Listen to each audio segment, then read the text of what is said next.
সমাজ কাকে বলে? যেটার অর্থ সোজা কথা বলতে গেলে সমাজ বলতে একাধিক শব্দ বা পদের সংক্ষিপ্ত রূপকে বোঝায়, যেখানে ওই শব্দগুলোর মধ্যে একটি অর্থগত সম্পর্ক থাকে। একে আবার অন্য কথায় বলতে গেলে সমাজ হলো একটি শব্দ বা পদ তৈরি করার প্রক্রিয়া। আপনি কিটা বলতেন কিন্তু তো মাথায় ঢুকতে না ফ্যান। আচ্ছা, উদাহরণস্বরূপ বুঝিয়ে দিচ্ছি। যেমন ধরো, দেওয়া নেওয়ার সম্পর্ককে এক কথায় বলতে গেলে বলা হয় দেনা পাওনা। কি বুঝলে? এন্টু এন্টু। সকলে বুঝেছো? হ্যাঁ। আচ্ছা ঠিক আছে, এবারে দেখি তোমরা কেমন বুঝেছো। এই যে তুমি বলো, রাজার পুত্র সমাজ কি? লাগান পুত্র সমাজ হচ্ছে রাজপুত্র স্যার, রাজপুত্র। বাহ বাহ। আচ্ছা এবার তুমি বলো, 17 দিনের সমাজ কি হবে? 17। বাবা, বর্তমান সময়ে যেরকম পাক্কা বুদ্ধিমান ধুরন্ধর ছাত্র রয়েছে, এটা তো আমার জানা ছিল না। আমি তো শুধু জানতাম এখনকার ছেলেপুলেরা সব মোবাইলই ঘাটে। কি স্যার, কত কি ভাবছেন? আরো ধরুন ধরুন। স্যার, ও অনেকক্ষণ ধরে জিজ্ঞাসা করছে যে কাকিনাড়া সমাজ কি হবে। আরে ধুর পাগল, কাকিনাড়া আবার সমাজ হয় নাকি? ওটা তো কেবল একটা জায়গার নাম, একটা শব্দ। তাহলে আপনি যেগুলো জিজ্ঞাসা করলেন সেগুলো কি শব্দ ছিল না? ওরে পাগল, ওই সমস্ত শব্দের সমাজ হয় না। ব্যাকরণটা একটু মন দিয়ে পড়ো, তাহলে ঠিক বুঝতে পারবে। তাহলে তো ছটি মানুষের বাজানো। তাই চলুন না আমরা তাহলে সকলে মিলে কিছু একটা বাজিয়ে ফেলি।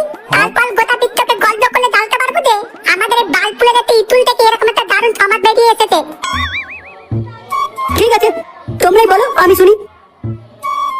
সবার প্রথমে আমি বলি, হ্যাঁ স্যার, ওই কাকিনাড়া সমাজ হচ্ছে কাকি ধরে নাড়ায়। আরে না না, ওটা হবে না, কাকি নাড়াচ্ছে হবে।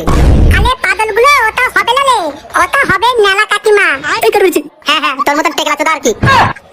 আমি বলছি, আমার তৈরি করা প্রশ্ন, তাই আমি যেটা বলবো সেটা ঠিক হবে। এই যে স্যার, শুনে বলুন তো ঠিক হচ্ছে কিনা। কাকির হাতে কাকার। স্যার কই গেল? উফ বাবা, এরা ছাত্র। হেডমাস্টার বলে কিনা এরা নাকি সব শান্ত ছেলে। এই শান্ত ছেলে বড় এক একটা শান্তির ছেলে। বর্তমান সময় এই সমস্ত ছেলেপুলের দ্বারা কিচ্ছু হবে না। হে উপর বলে, আমাকে কি করতে চাই চাকরিটা দিয়েছেন কি জানি। বাবা ইন্টারভিউতে তো হলো বারের মতো, তারপর আবার থেকে থেকে করে জায়গা পেলো না। শেষে এই স্কুলের টিচার বানিয়ে ছাড়লো। এর থেকে তো অন্য কিছু হলে অনেক ভালো হতো। অন্তত রোজ রোজ এই সমস্ত বিজ্ঞাপনের ছেলেপুলেদের আর মুখ দেখতে হতো না। এবার কি করি? কি হলো স্যার, আপনি এখানে দাঁড়িয়ে আছেন কেন? আর কি বলবো?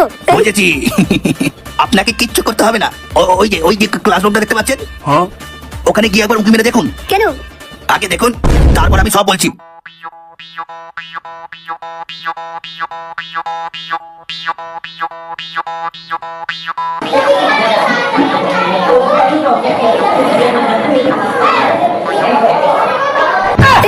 এটা কি স্যার ক্লাসে ঘুমাচ্ছেন আর ছাত্ররা হইলন করছে?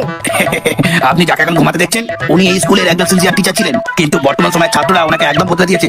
আপনিও বদলে যান, আর না বদলালে